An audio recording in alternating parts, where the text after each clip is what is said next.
Memperingati Hari Bayangkara ke-78, bantuan bedah rumah kepada 20 keluarga yang kurang mampu dilakukan oleh Polres Ogan Komering Ulu Timur.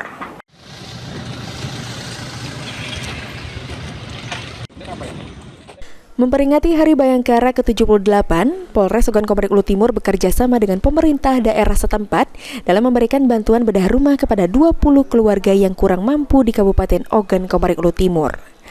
Kapolres Ogan Komering Ulu Timur AKBP Dwi Agung Setiono mengatakan, kegiatan sosial yang dilakukan bertujuan untuk memberikan bantuan kepada sesama dan mempererat hubungan antara Polri dan masyarakat, sehingga Polri dapat melaksanakan tugas dan fungsinya sebagai pelindung dan pengayom masyarakat dengan lebih maksimal. Kita dalam rangka peringatan Hari Bayangkara tanggal 1 Juli bekerja sama dengan Pemda, kita mendukung pelaksanaan bedah rumah. Untuk dari Pemda pun kalau tidak salah ada berapa Pak? 20 rumah yang dibedah yang tidak atau kurang layak huni menjadi layak huni, dan juga kita selain bedah rumah juga ada kegiatan bakti sosial berupa pembangunan sumur bor.